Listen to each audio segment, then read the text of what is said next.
Okay, so I'm just out in the shed and the barn, and today's radio for listening to Ron's net out here is the what is it? TS5 70S Kenwood, and that's Mal there chatting away. Haven't used one of these for years, to be honest. Not the point of this video, but anyway. Oh, they have all their slope tune, and that's the squelch, isn't it? Yeah, squelch there. IF shift. Nice radio. Anyway, this one will come up for sale soon, but for the moment it's just being used out here as my call into Ron radio. A good mate of mine took the FT101B that's heading out today to him. But today's video, as you can see, this came from Vicom. It looks like initially. Anyone that knows me or has a bit of breath today, have been to my place previously, have seen a lot of, we've got probably 30 or so boxes of different Kenwoods that are just still in boxes, and some of them are a bit of a mystery to me even. So I wanted to pull this one out. It's just I've got a really good mate of mine, Chris, down in Melbourne, that we're just chasing something a little bit nicer for him, and I'd forgotten I had this. So maybe for the point of the video, I don't know, I might be able to do a bit more. I'm just curious to see what happens when we open this up. You're going to see it as I see it. Sorry, let me turn Mal down. It's good to have them on as keep me company out here. Got up at 3 a.m. this morning after 2.5 days in bed. I finally got a win, and I took it. To be honest, I didn't get out here till about 5. But see, the manual looks like new, doesn't it? A little bit of dust, but that's typical of anything I own lately. I think we might just pull this out. I wonder if on the box, sometimes they used to designate if they came complete with BS5, like there was little codes. Original Kenwood label that's had a little bit of a hard life. Let's have a look here. Be interesting to make sure that serial number matches as well. That'd be nice. 339, I'll remember that. All right, let me just pull this out. Let's see what was actually in this box, because like a lot of my Kenwood stuff that I've got in boxes, it's been a very, very long time. So if it goes bang when we turn it on, you'll know. Okay, just listening to Dennis there. That's all right. G'day, Dennis. Okay, so this is the SM220, and there's no gouges out of the front. There's no, boy, a little bit of dust, just to, obviously, even when they're boxed up, believe it or not, dust just seems to find its way. I haven't touched this, by the way, cleaned it or anything like that.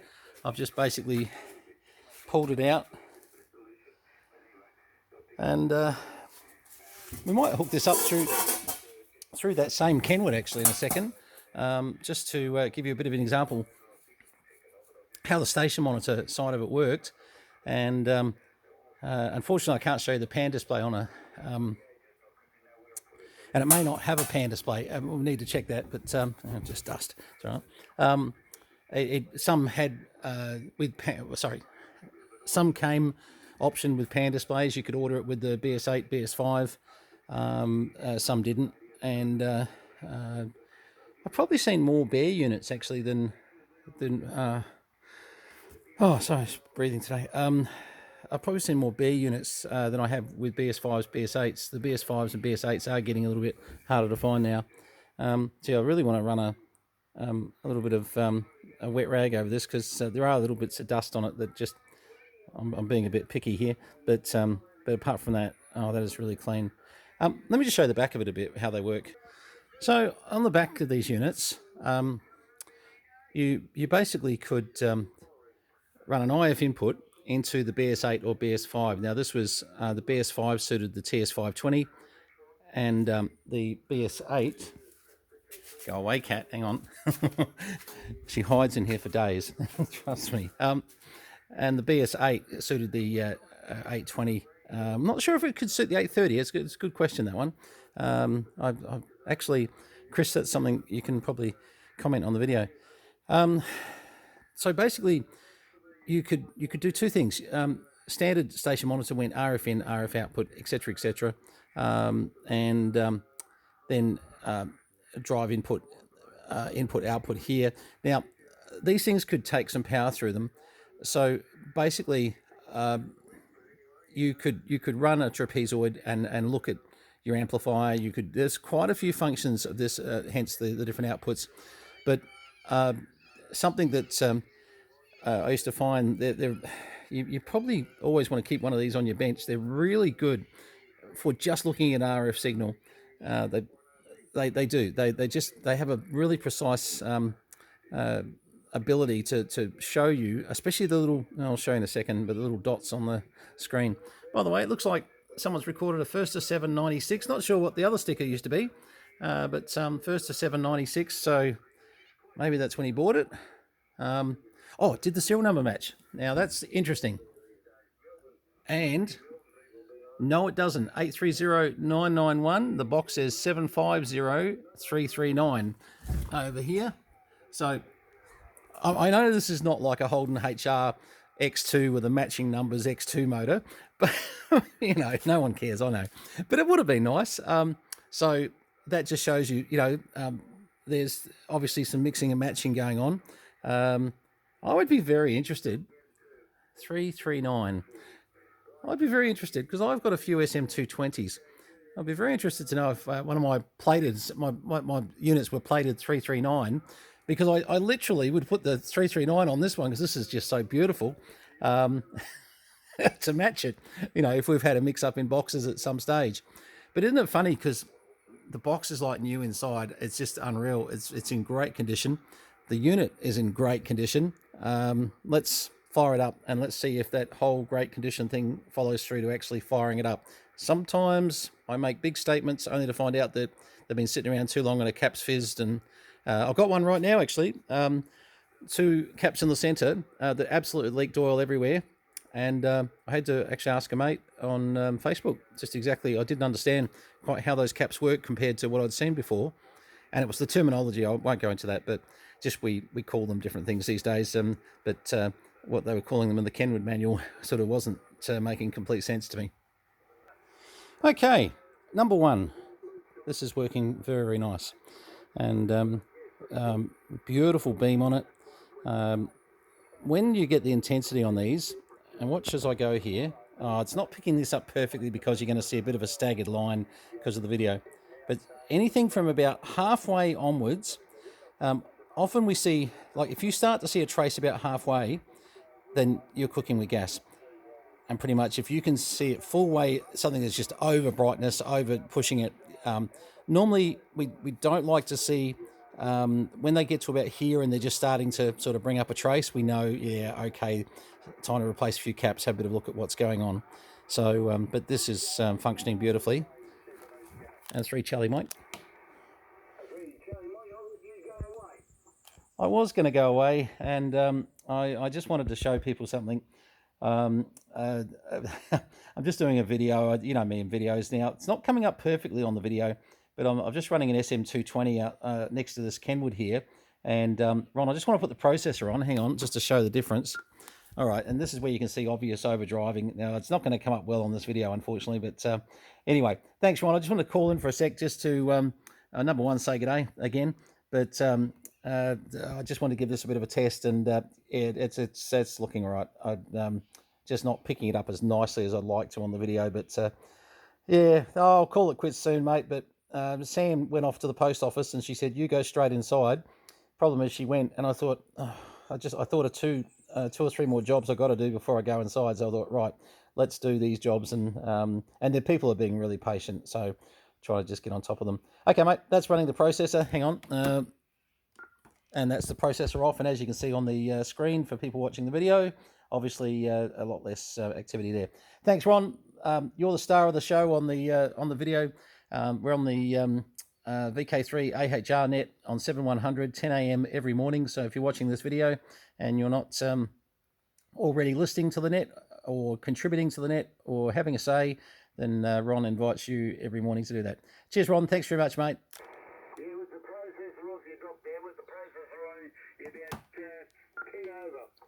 Yeah, the processor drives it, doesn't it? I can see it on the Crow, to be honest. Unfortunately, the capture rate on the video, you'll see when I do this video for it, you'll see yourself on this one, Ron, but you'll see it just doesn't. It's not showing me what I'm seeing on the screen. I'll be interested to play this back and just see how it looks on the rewind. All right, mate. Look, thanks very much. Appreciate the test as well too. It's this is for a good mate of mine. He's very particular about what he wants, and I've gone and found him a absolute boxed unit that's is got all its foam packing and all its books and anyway, all the bits and pieces. Mate, there's some people getting some of my very, very nice stuff, and that's okay. That's no problems. Actually, I'm happy to see people getting what they're after. All right, mate. 73's to you. VK3 ahhhh, VK3 Charlie Mike. Thanks for running the net.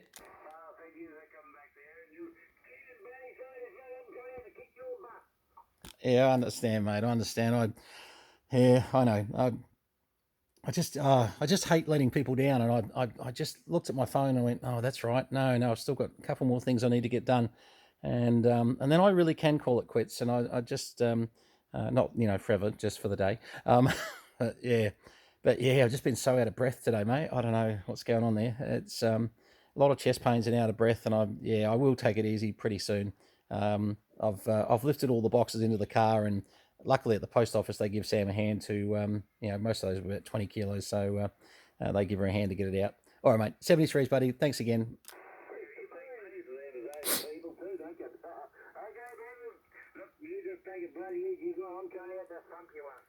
Yeah, I probably deserve it. Sam does a pretty good job of that, mate. She could probably give you lessons on how to do it. Go ahead.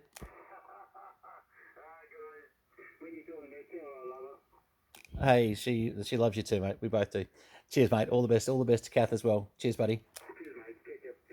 Okay, so that was kind of neat. And yeah, I mean that. If you're not listening to the net, let me just run that down a bit. Not sure if someone called out then. No, we're good. That's okay. So if you can imagine, see how on the video it seems to have like a break in the trace. I'm trying to see if the angle could fix that. It's just, no matter what I do on the video, it's picking up what I'm seeing, at least it's got like this break. So so what I'll do, let's just go up a bit in frequency, so we're right away from not disturbing Ron. And now we're on the antenna, just to be very fair and accurate.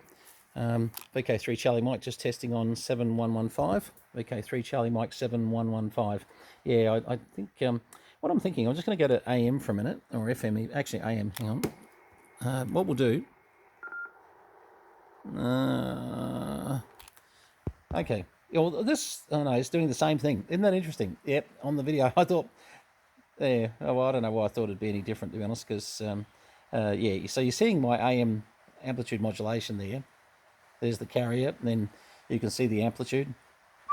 1, 2, VK3 Charlie Mike testing. And let's go back to lower sideband. Not a bad little radio, this thing. Actually, I just honestly just pulled off the shelf from, we've got, I don't know, we've probably got 30 or 40 different Kenwoods that look similar to this. All different brands, different models, and there's heaps of them. Not all just HF, there's VHF, UHF and all that too. So, but yeah, no, that's working nicely. I just wish I could show you something a little bit better than what I'm showing you. 1, 2, 3, 4, 5, VK3 Charlie Mike testing. But you can get the idea. Now, I can change that variable rate. This is where I need more hands. Let's bring that variable rate back. So we're going to slow that down. 1, 2, 3, 4, 5. And then we're going to slow that down a bit further. 1, 2, 3, 4, 5. And yeah, so actually I'm seeing a lot more clarity there. You're not. 1, 2, 3, 4, 5. VK3 Charlie Mike testing. And that's the thing, is that's what I like about the SM220s. Now, when I go here, I'm probably going to get a big blur. 1, 2, 3. Oh, actually, no. Actually, 1, 2, 3, 4, 5. Well, that's actually what I want you to see. 1, 2, 3, 4, 5. Now, what I've done, I've just changed the scan rate, and see how 1, 2, 3, 4, 5. VK3 Charlie Mike testing. See how the video that I'm producing now, You can see that lovely roundness. Actually, the processor I'm running. Now let's go processor on, processor off. Okay, so that's process. Look at that difference there. 1, 2, 3, 4, 5. So that's processor off. 1, 2, 3, 4, 5. 1, 2. And see the clarity of the SM220. This is what I'm carrying on about. The 1, 2, 3, 4, 5. 1, 2, 3. 1, 2. 1, 2, 3, 4, 5 versus 1, 2, 3, 4, 5. This is VK3 Charlie Mike testing on 7115. Appreciate anybody listening. I'm just not needing a report. We're just doing a video here, and it just was convenient. VK3 Charlie Mike. Okay, so a lot of almost overdriving there, and you can sort of see almost the little in the center here. You're starting to see those little dots come up there. 1, 2, 3, 4, 5. You may not be quite seeing it on the screen, but I'm certainly seeing them. So that's where the hang on. VK3 Charlie Mike's now clear as 7115 for testing. Thank you. Right. Okay. So you can see where a station monitor like this can really be a great unit. But it gets better.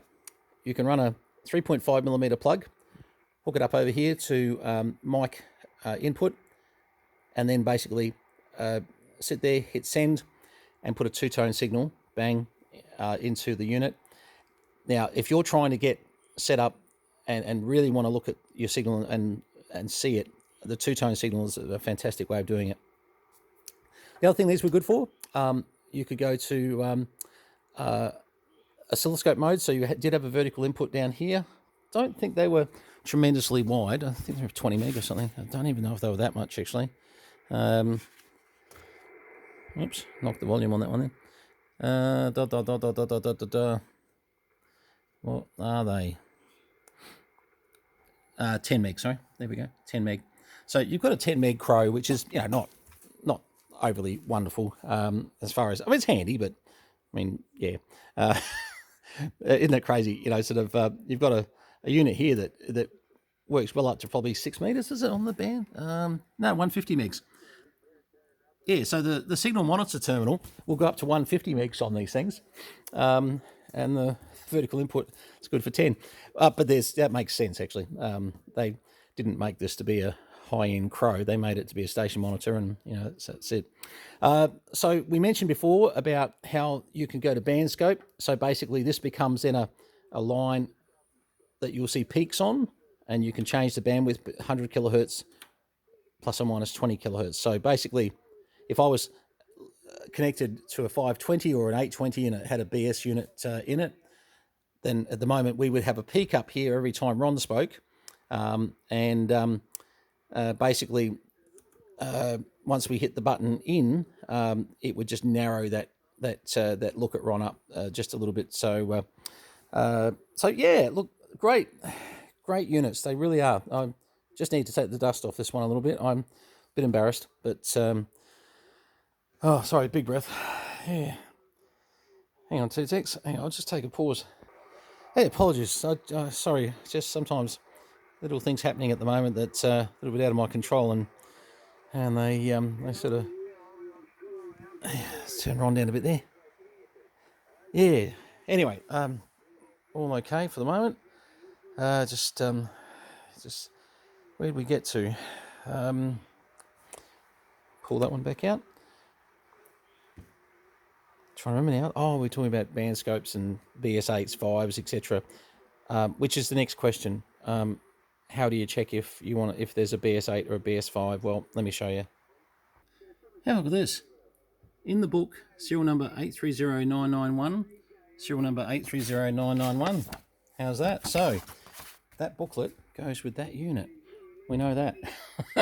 Just not with that box, which makes me think, do we have another SM220 box here somewhere with 991? You can bet I'll be looking. All right, back to the BS8 story. Okay, so when you're, all you do is basically take out the umpteen million screws, and you'll see the BS5 or BS8. Now, generally they have a stamp here or here. It says BS, well, not all. It's not all. BS5 or BS8. Now, this one is going to be nasty, and going to make me take the bottom cover off as well, I'd say. Let's do that. I've got to know. Okay, look how clean this unit is, seriously. I was looking at the caps before, and they look really good on this unit too. That's the other thing that I've seen a few SM220s with caps that are fairly obviously had a hard life in its time. But oh, hang on. Let's just flip this over. I'm thinking we might be able to pick up something. We might actually have to pull it out because maybe they've written BS8. Wow.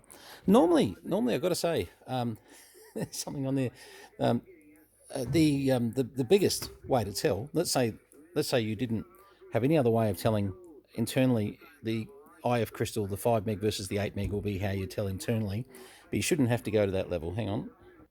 Okay, so people would say to me, how do you end up spending so much time on something that should be so easy? Yeah, well, this is kind of how it works.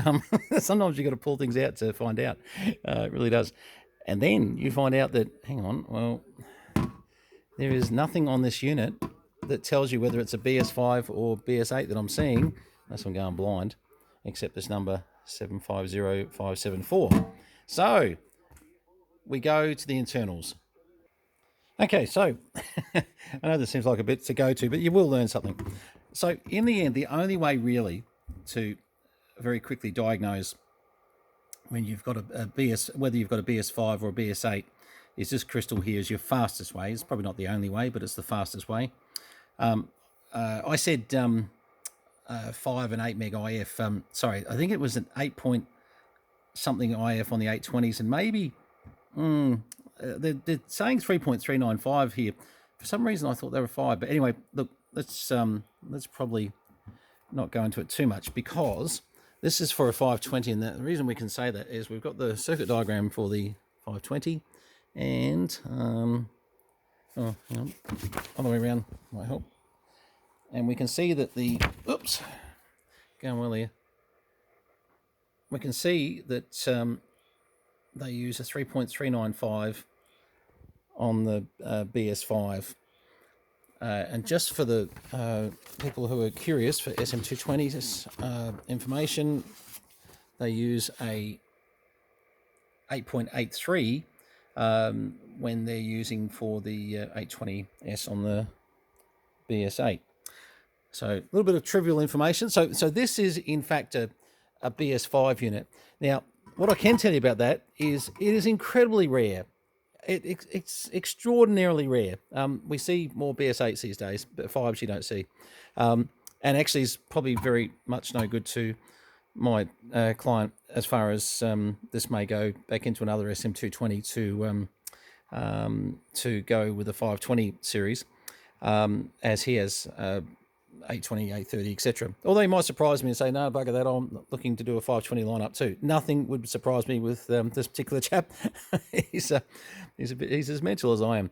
Anyway, all right, well, let's put it back together. Okay, so all back up and running again. I've kept the BS5 out of there because I'm pretty sure my client's not going to want that in the unit. These units put back in. Good thing about that, 2 connectors to fit. Both are internal to the SM220, so don't go pulling them off. They're meant to be there. The unit came as this without leads from memory. Oh, geez, I'm pretty sure of that. That you didn't need to. They were sorry. What I'm trying to say, that the leads that are in there that are already cable tied in there by Kenwood, they're ready to go. So so you don't actually, if you buy one of these units and it hasn't got leads with it, you should find it sitting inside the Crow. Anyway, well, that's been a good look at the SM220 with its new like manual. It's boxed with slightly not matching serial number on the. We're gonna have a look at that. I'm just wondering whether we've got another box here. And as you people know that have been here, there's a lot of boxes sitting here, and a BS5 unit, which you've at least learned a little bit about those, I suppose. But this really is, they, as you can see, I'm running processor there. They just are a beautiful device to be able to have a look at what you're doing. And I haven't even really discussed the possibilities of doing a whole lot of other things with amplifiers and bits, but they can do trapezoid over here on 1 2 3 4 5 1 2 3 4 5. Now that won't really tell you anything at the moment, but it's I won't even try and get into that right now.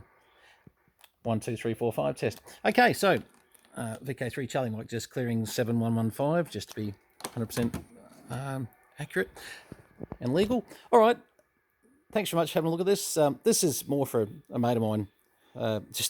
This is we've been trying to work out which is the cleanest SM220 we've got sitting here.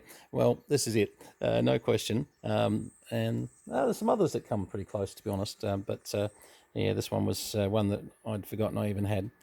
But nice to have a bit of a play. Nice for you to hear a bit of Ron's net as well. As I said, please support his net. It's a great net.